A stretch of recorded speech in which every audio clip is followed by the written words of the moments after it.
हे welcome back everybody. आप सभी का इस वीडियो में स्वागत है। मैं आपको बता दूं कि अभी पिछले कुछ दिनों पहले मैंने आपको बताया था कि एनवीएस में काउंसलर के लिए जो रिक्रूटमेंट रूल्स थे वो चेंज किए गए थे, जिसमें नया एजुकेशन क्वालिफ़िकेशन था और नया एज क्राइटेरिया भी था। तो कुछ बदलाव फिर से हुआ है। आपको मैं बता दूं कि एसेंशियल क्वालिफ़िकेशन वैसे ही है जैसे कि पहले मैंने बताया था, लेकिन आपके एज में फिर से बदलाव कर दिया गया है। क्या है वो सब चीज़ें अभी आप यहाँ पर देख लीजिए और साथ में आप ये समझ लीजिए कि आपको अप्लाई कैसे करना है। मैं पूरा आपको यहाँ पर बताने वाला हूँ। तो सबसे पहले आप यहाँ पर देखिए, आपके सामने ये नोटिफिकेशन है जिसमें आप देख सकते हैं यहाँ पर लिखा हुआ है engagement of counsellors in Jawahar Navodaya Vidyalaya on contract base. ठीक है, ये आपका कॉन्ट्रैक्ट बेस का जॉब है और ये 2022-23 के लिए है। इसमें जो एलिजिबिलिटी है, एलिजिबिलिटी में आपके पास मास्टर डिग्री इन साइकोलॉजी होना चाहिए किसी रिकॉग्नाइज्ड यूनिवर्सिटी से, और आपके पास 1 साल का डिप्लोमा होना चाहिए, 1 year diploma in guidance and counselling from a recognised university और इंस्टीट्यूशन। इसके बाद आपके पास एक्सपीरियंस भी होना चाहिए, एक्सपीरियंस एटलीस्ट 1 ईयर, 1 साल का एक्सपीरियंस होना चाहिए। और ये जो एक्सपीरियंस होना चाहिए ये किसी भी ऑटोनोमस बॉडी से या किसी सेंट्रल और गवर्नमेंट के स्कूल से हो सकता है। For non JNV experience candidate must submit certificate of satisfactory performance and good conduct from previous employer.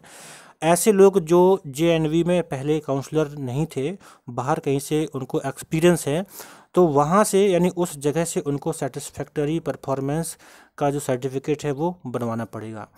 अब यहाँ पर देख लीजिए, जो सबसे महत्वपूर्ण बात यह है कि पहले जो रूल था उसमें बताया गया था जो एज है वो 30 होना चाहिए मिनिमम और 50 होना चाहिए अबव, 50 से ज़्यादा नहीं होना चाहिए।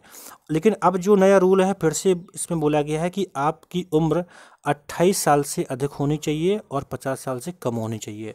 तो सबसे महत्वपूर्ण ये है एज, क्योंकि पहले ये मालूम हुआ था कि 30 साल होनी चाहिए, तो ऐसा नहीं है, मौका दिया गया है 28 एज होनी चाहिए। इसके बाद यहाँ पे डिजायरेबल जो क्वालिफ़िकेशन है, इसमें कुछ चीज़ें हैं वैसी ही हैं जैसे कि मैं आपको पहले बताया था, तो आप इसे पढ़ सकते हैं। कॉग्निटिव बिहेवियर थेरेपी स्किल्स के जो सर्टिफिकेट होने चाहिए, attention deficit hyper activity disorder के बारे में आपने सीखा है उसका सर्टिफिकेट हो, बिहेवियरल इश्यूज़ का सर्टिफिकेट हो, building emotional intelligence and resilience या फिर एडोलसेंस एजुकेशन, इन चीज़ों के सर्टिफिकेट अगर हों तो अच्छी बात है। आपको जो यहाँ पर पेमेंट जो सैलरी मिलता है वो 44,900 मिलता है। अप्लाई करने के लिए सीधी सी बात है कि अप्लाई कैसे करना है, आपको जिस रीजन से अप्लाई करना है उसकी वेबसाइट पर जाएंगे, वहाँ पर आपको लिंक मिल जाएगा। लिंक या तो फ्रंट में जो पहला नोटिफिकेशन आता है वहाँ पर दिया गया होगा, या फिर जो सर्कुलर्स होता है वहाँ पर आपको नोटिफिकेशन का लिंक दिया गया होगा, तो सीधा आप अप्लाई कर सकते हैं। एप्लीकेशन फ़ीस 500 रुपये है यहाँ पे, ये ध्यान रखिएगा। और ये चीज़ें हैं, और जो आपका कॉन्ट्रैक्ट है वो केवल 1 साल के लिए है। और इस तरह से वो सारी वही चीज़ें हैं जो मैं पहले बताया था आपको। अब फाइनली मैं आपसे बात कर लेता हूँ कि अप्लाई कैसे करना है। तो मैं आपको दिखाता हूँ, जैसे मान लीजिए हम गूगल पर जाएंगे, गूगल क्रोम को मैं ओपन करता हूँ, जस्ट 1 मिनट।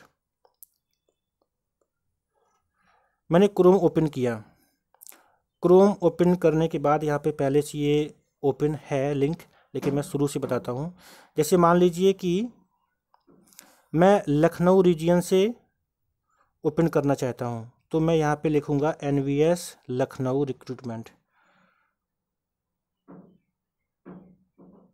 लखनऊ रिक्रूटमेंट, मैंने ये लिखा और मैं इसको सर्च करूँगा तो आपके सामने यहाँ पर वेबसाइट आएंगी। जैसे ये आ गया पहला वेबसाइट, ये दिख रहा है आपको, और इसके बाद एक और वेबसाइट है आपका दूसरा, यहाँ पर नीचे ये। तो हम क्या करेंगे, यहाँ पर जो दूसरी वाली वेबसाइट है इस पर क्लिक करते हैं।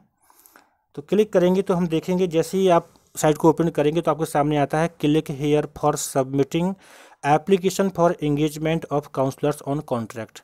तो आप इसी लिंक पर क्लिक करेंगे। जैसे मैं कि लिंक पर क्लिक कर रहा हूँ तो आपके सामने इंस्ट्रक्शंस ये आ रहे हैं, ये इंस्ट्रक्शंस हैं और अंडरटेकिंग है। यहाँ पे एक्सेप्ट करके आप प्रोसीड टू अप्लाई में आगे बढ़ जाएंगे। ठीक है, इस तरह से है। और हो सकता है कि किसी किसी रीजन में पर्टिकुलर यहाँ पे नोटिफिकेशन अगर नहीं है तो अलग जगह पर है। जैसे कि मैंने हैदराबाद का चेक किया था, हैदराबाद रीजन का, तो इसमें अलग जगह पर नोटिफिकेशन जो लिंक है उसको दे रखा है। तो मैं इसको चेक कर रहा हूँ हैदराबाद लिंक। तो ये एक पहले आपके सामने लिंक ओपन आएगी, ओपन होगी, और दूसरी ये है। यहाँ पर मैंने क्लिक किया तो इसमें भी देखो सामने जो फ्रंट में पॉप नोटिफिकेशन आता है, तो यहाँ पर इसमें काउंसलर के जो ऑनलाइन फॉर्म अप्लाई करना है उसको लेके यहाँ पे कुछ नहीं दिया है। तो हम क्या करेंगे, इसे हम क्रॉस कर देंगे, हटा देंगे, और इसके बाद हम इसमें वेबसाइट को स्क्रॉल करेंगे और डाउन साइड में जाएंगे। नीचे डाउन साइड में जाएंगे तो लेटेस्ट सर्कुलर्स में आप ओपन करेंगे, यहाँ पर मोर सर्कुलर पर ओपन कर देना। इसके बाद यहाँ पर आप देखेंगे link for inviting applications for engagement of counsellors in JNV, ये लिंक दे रखा है। तो यहाँ पर आप जब इस लिंक पर क्लिक करेंगे तो वही चीज़ है कि आपको अंडरटेकिंग फॉर्म मिलेगा और प्रोसीड टू अप्लाई करना है। ओके, तो इस तरह से आप इस फॉर्म के बारे में समझ गए होंगे। अब समय आ गया है, लास्ट डेट वही है जो पहले मैंने आपको बताई थी। तो आप ये सारी चीज़ें जान लीजिए, समझ लीजिए और फॉर्म को अप्लाई करिएगा। ओके, तो इतना ही मैं आपको ये इन्फॉर्मेशन बताना चाहता था। So thank you.